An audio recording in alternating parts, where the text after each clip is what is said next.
Komið í sæl og verið velkomin í Sagnagarð í Gunnarsholti. Efni þáttarins að þessu sinni af ýmsum toga. Í fyrstunni ætlum við að fjalla fræhreinsun og ræðum við Jón Jónsson fræverkunarstjóra í Gunnarsholti. Þá það Landgræðsluskóli Háskóla Sameinuðu þjóðanna en þar það Hafdís Hanna Ægisdóttir sem verður fyrir svörum. Að lokum ætla ég að fjalla ögnum ertuyglu. En það kvikindi lét sannarlega á sig kræla síðastliðið sumar. Þar það Guðmundur Halldórsson, rannsóknarstjóri Landgræðslunnar sem verður fyrir svörum.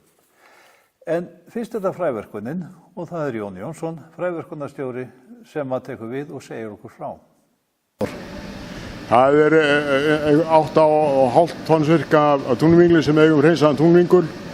Síðan nýbúið að klára benispunktinn og hann losar tonn.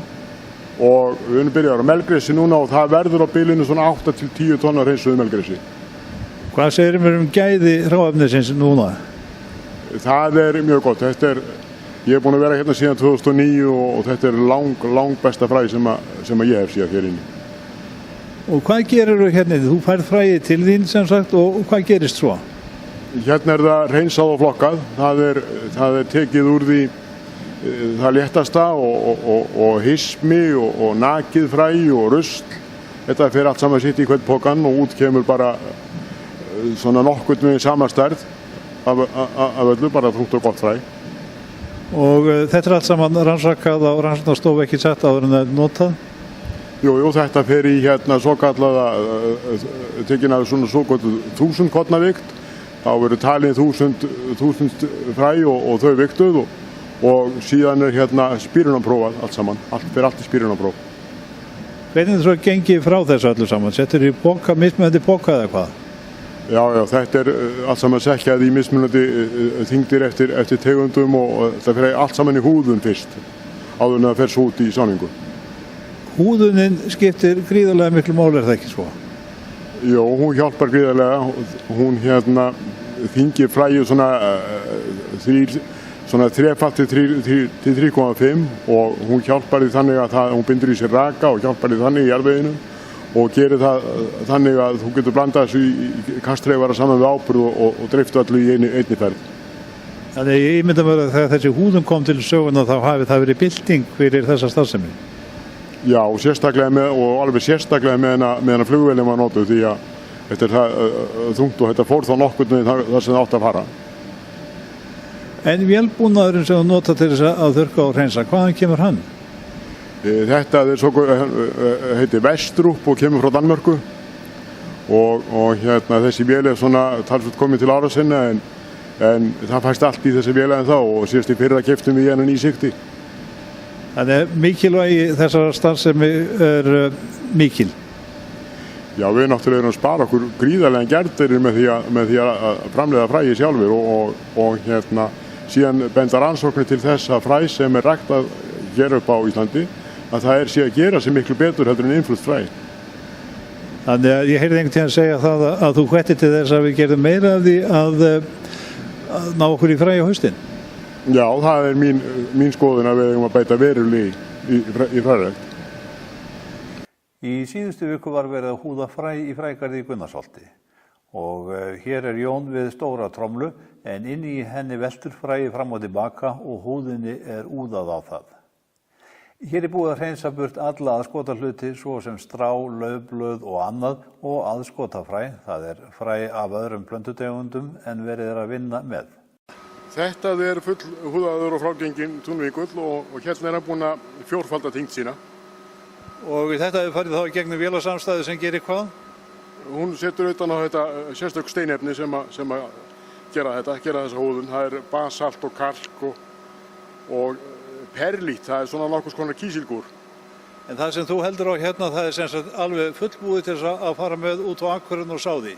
Já, þetta tilbúið bara beint í sekki og síðan í sáningu. Og þá víkur sögunni að Landgræðsluskóla Háskóla Sameinuðu þjóðanna en skólinn hefur aðsetur á Keldnaholti í Reykjavík. Ég bað Hafdísi Hönnu Ægisdóttur sem stýrir skólanum að segja okkur frá honum. Landgræðsluskólinn alþjóðlegur skóli á vegum Háskóla Sameinuðu þjóðanna og við erum í samstarfi við Landbúnaðarháskóla Íslands og Landgræðslu ríkisins og eigum einnig í samstarfi við margar aðra stofnanir bæði innanlands og erlendis. Og skólinn í rauninni fjallar landgræðslu og sjálfbæra landnýtingu og við erum að þjálfa fólk frá bæði Afríku og Mið-Asíu í þessum fræðum. Nú þykist ég vita að landsmenn Íslendingar þekki almennt ekki þennan skóla. Og ég gef mig líka að hann sé ekki ýkja fjölmennur eða hver árgangur sé ekki með fjölmennur. Segðu mér aðeins frá því. Já, við höfum starfað frá árið 2007 þegar við byrjuðum að fá hérna 5 nemendur í stutt námi. Svo hefur við verið með 6 mánaða nám á hverju ári frá árinu 2008 og urðum hluti af Háskóla Sameinuðu þjóðanna árið 2010. Okkar helsta starfsemi þetta 6 mánaða nám sem haldið frá mars til september á hverju ári. Þetta svona mjög viðamikið nám fyrir starfandi sérfræðinga sem koma frá fátækum þróunarlöndum sem að glíma við mikla landeyðingu. Þetta við erum að þá að vinna með löndum í Afríku sunnan Sahara, bæði í Ghana og Níger og Eþíópíu og Lesotho og fleiri löndum og svo í Mið-Asíu, til dæmis eins og Kirgistan og Mongólíu.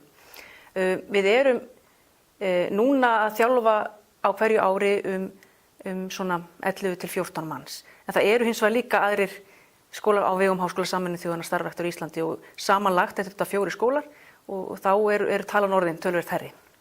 Hve margir hafa gengið í gegnum þennan skóla frá upphafi? 87 hafa útskrifast frá okkur úr þessu 6 mánaða námi og sem eins og ég sagði áðan svona okkar helsta sem við gerum, en hins vegar erum við líka við erum aðilar að ráðstefnum, við sækjum fundi erlendis, til dæmis á vegum Sameinuðu þjóðanna, við erum að byrja með námskeið sem að tengi saman loftslagsmál og landgræðslu og sjálfbæra landnýtingu í Uganda, svona stuttnámskeið sem að vera haldið þar núna í september á þessu ári. Svona við erum með aðra starfsemi líka sem við erum að koma á koppinn. Ég held að segja ekki úr vegi að spyrja hvað getum við hér upp á hjara veraldar kennt fólki frá Asíu og Afríku? Já, það einmitt margir sem spyrja að þessu, en þetta er svo sem eðlilegt að spyrja því að maður getur spurt sig hvað líkt við til dæmis Níger rétt við Sahara og Íslandi, en það hins vegar alveg ótrúlega margt líkt. Við ferðumst til þess að landa til að taka viðtöl við kandidata eða þátttakendur fyrir prógramið og til að hitta okkar samstarfsstofnanir, af því við erum að byggja upp færni innan þessara stofnana með þessari þjálfun. Og það alveg ótrúlega margt líkt af því að ástæðurnar fyrir því af hverju landið hnignar eru svo svipar. Þetta ósjálfbær landnýting, það getur verið ofbeit, skógarhögg og svo framvegis og þetta svo svipar ástæður og svo þannig við erum ofta að takast á við mjög svipaða hluti í öllum þessum löndum og svo aftur móti líka hvernig við græðum upp illa farið land líka, prinsipin eru þau sömu, þannig að þau læra alveg heilmikið á því að koma á hingað, ekki bara út af þessu, heldur líka það að þau koma frá sínum heimalöndum, sum þeirra hafa aldrei komið til útlanda áður á meðan önnur hafa kannski ferðað smá og þau hittast hér frá mismunandi löndum, koma hérna norður til Íslands og vinna saman og búa saman allan sólarhringinn og þau læra svo mikið af hvert öðru. Þetta allt starfandi sérfræðingar í sínum löndum og það læra mjög mikið af hvert öðru, við lærum af þeim og svo læra þau líka af okkur hér á Íslandi. Þannig að þetta samanlagt mikill lærdómur. Ég ætla einmitt að segja það að íslensku kennararnir þeir hljóta að læra heilmikið af þessu fólki. Já, svo sannarlega. Og það við höfum heyrt það okkar kennurum og leiðbeinandum sem að leiðbeina okkar nemunum að þeir læra líka mjög mikið af þeim af því að við getum svo sannarlega lært mikið af öðrum þjóðum og við erum ekkert að setja okkur á háan hest heldur bara öll að læra. En hvernig veljið þið nemendurinn? Ferðu til dæmis eða þið utan og hittiði hvern og einn áður en að hann kemur til Íslands? Já, við reynum, það í flestum tilfellum svo, já. Við förum og veljum okkar samstarfslönd og svo samstarfsstofnanir sem eru allt á innlendar stofnanir í okkar samstarfslöndum. Þetta geta verið háskólar, rannsóknarstofnanir, frjáls félagasamtök, ráðuneyti og héraðsstjórnir. Allt á stofnanir sem eru að vinna að þessum málum í okkar samstarfslöndum og við förum og höfum samband við þessar stofnanir, förum svo að heimsækjum landi til að sjá hvaða áskoranir þetta land og þessar stofnanir eru að takast á við í þessum fræðum, landgræðslumálum og umhverfismálum. Og svo tökum við persónuleg viðtöl við kandidatana, þannig að þó við séum ekki með margt fólk, eða stóran nemendahópa hverju ári, þá erum við með mjög góða nemendahópa sem fólk sem getur svo haft mikil áhrif þegar þau koma heima því þau eru alveg sér valin. Í einstaka tilfellum hefur svo tekið Skype-viðtöl þar sem að þegar við þekkjum vel til stofnunarinnar og svo framvegis. Þannig að orðspor skólans hefur borist nokkuð víða og það er líklega, ég gef mér þessi auðveldara að fá nemendur núna heldur en í upphafi, eða hvað? Já, það er það. Bæði fá við marga tölvupósta fólk sem hefur áhuga að koma í prógrammið, en við hins vegar veljum eftir þessari strategíu að við erum að byggja upp færnistofnana, þannig að við vinnum bara með stofnunum og sem að þá benda okkur á kandidata sem við tökum svo viðtal við. En við finnum það líka á okkur samstarfsstofnunum sem við erum búin að vinna lengi með að þau eru mjög vilju að vilja vinna með okkur og þetta er alltaf að vera svona eins og betur smurvél, ef maður getur orðað svo. Hefur þú fylgst með fólki sem hefur verið í skólanum? Hefur þú fylgst með og séð hvað það er að gera eftir að hafa verið hér? Já, bæði fylgist við með þeim, bara við skrifumst á við þau og sendum alltaf til allra okkar samstarfsaðila 2 fréttabréf á ári og við erum með svona Facebook-hóp og svo framvegis. Svo líka það er svo gaman að koma aftur þegar við erum að taka núna viðtöl við kandidata fyrir næstu ár, að þá hittum við líka okkar gömlu nemendur sem margir hafa fengið stöðuhækkun, eru komin í góða stöðu til þess að geta haft áhrif í sínum heimalöndum. Þannig fylgist við líka með þeim og við hvetjum til þess að senda sögur af svona rauninni hvað þau eru að gera, hvort þau hafa farið í nám eða eru að vinna einhver verkefni, þannig að já, við reynum að fylgjast vel með þeim.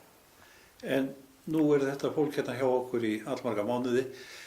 Það er nú eðlilegt að spyrja hvernig því líkar við Ísland. Já, það er þetta margt sem að ég held þeim líkar yfirleitt bara mjög vel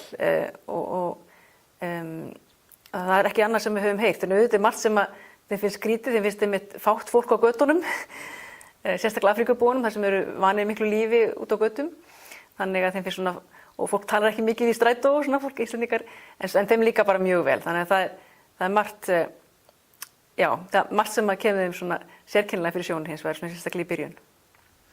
Og áætlun fyrir árið, hún gerir semst ráð fyrir því að hingað komi hópur í mars. Já. Og hvert fer hann í upphafi? Þau verða á starfsstöð Landbúnaðarháskóla Íslands á Keldnaholti í Reykjavík. Þar er Landgræðsluskólinn til húsa og þau eru þar, þetta er 6 mánaða nám, þau eru þar sem sagt frá mars og fram í svona 20. júní, þá flytja þau austur í Gunnarsholt í höfuðstöðvar Landgræðslu ríkisins og eru þar í svona 1,5 mánuð yfir sumartíman. Þeir eru að vinna sínu einstaklingsverkefni eða rannsóknarverkefni og svo koma þau aftur hérna til Reykjavíkur á Keldnaholti á Landbúnaðarháskóla Íslands í rauninni við lok sinna dvalar þegar þau eru að klára verkefni sitt. Þannig að þetta er svona, svo þetta er sett upp. Nú blandast þarna saman siðir, ólíkir siðir, ólíkar þjóðir. Hvernig gengur þeim að vinna saman og búa svona þétt saman í hálft ár? Já, einmitt. Það eru þetta heilmargar áskoranir sem að fylgja því og þau læra mjög mikið af því og þau setja sig, við höfum lært mikið í gegnum árin, sjálf svona hvernig, af því þau komið mitt til fólk á mismunandi aldri, þau eru svona frá 25-40 ára, karlar og konur, frá mismunandi löndum, auðvitað eru mismunandi siðir, en þau setja sér, við byggjum þau að setja sér svona samskiptareglur, þegar svona á fyrstu vikunum, þannig þau setja sér sjálf samskiptareglur hvernig þau vilja koma fram við hvort annað og það hefur reynst mjög vel og svo bara förum við vel yfir þetta og tölum við þau þannig ef eitthvað kemur upp að við í rauninni tökum strax á því. Svona lokum, þetta nám sem þið bjóður upp á og náttúrulega vera okkur að minnast líka hinna skólana sem eru hér á landi. Já. Er þetta ekki alvöru þróunaraðstoð? Já, það er spurning hvað er alvöru þróunaraðstoð, allan við höfum trú á því að þetta sé góð leið þróunaraðstoð, þróunarsamvinnu, þó margar leiðir séu líka góðar sjálfsögðu. Þannig að það sem við höfum trú á er að við erum að þjálfa fólk sem kemur svo aftur til síns heima og miðlara sinni þekkingu. Þannig að við sjáum þá bara árangur okkar nemenda, bæði frá okkur, frá Landgræðsluskólanum, frá Jafnréttisskólanum, frá Sjávarútvegsskólanum og Jarðhitaskólanum og þessi 2 síðastnefndu eru búin að starfa hérna mjög lengi, að það er mjög góður árangur af þessu starfi og sem við erum mjög stolt af. Þakka þér fyrir. Takk sömuleiðis. Að lokum er það ertuiglan. En þetta litla kvikindi er alveg ótrúlegu skaðvaldur þegar lúpína er annars vegar. Ég hitti Guðmund Halldórsson, rannsóknarstjóra Landgræðslunnar á Geitasandi í ágúst í fyrra og hann sagði okkur frá hvað hann og hans fólk var að gera þarna. Við erum stödd á Geitasandi og hér er fólk að safna saman ertuiglu. En hvers vegna í heiminum erum við að safna þessu kvikindi saman? Þetta er hlutaverkefni þar sem er verið að skoða áhrif ertuiglunar á lúpínu. Það hefur verið miklu faraldrar ertuiglu á lúpínu bara núna síðan upp úr 1990 og það er eiginlega tvær spurningar. Hvað áhrif hefur ertuiglun á lúpínuna? Verður hún til þess að lúpínan fer að hörfa? Það er aðalspurningin. Og hinn spurningin er hvers vegna fór þetta kvikindi allt í einu af stað? Hvers vegna byrjuðu þessi faraldrar allt í einu á þessum tíma?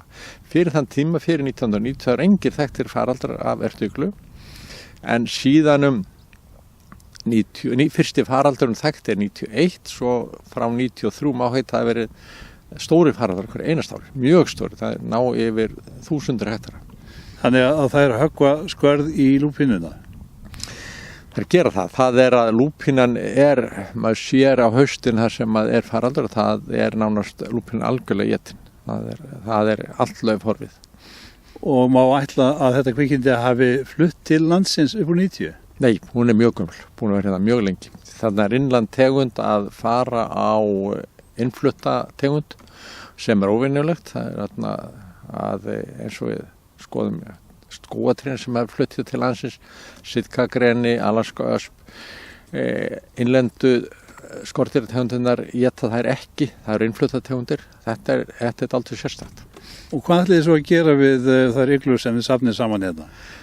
Það er til þess að reyna að svara henni spurningun, hvað gerist 1990? Okkur grunar að það sé vegna þess að það hlýnaði á þessum tíma, en við vitum það ekki.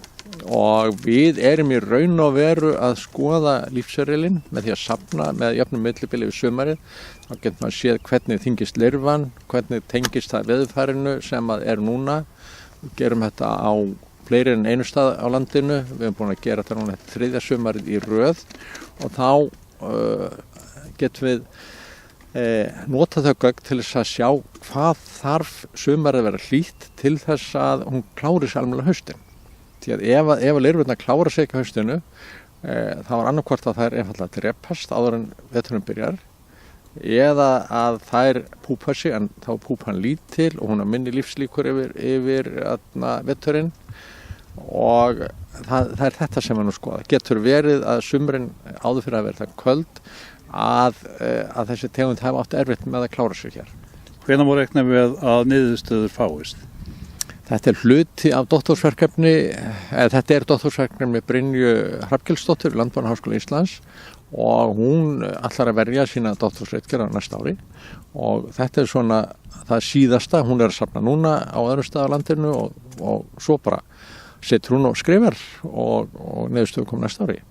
Þakka þér fyrir.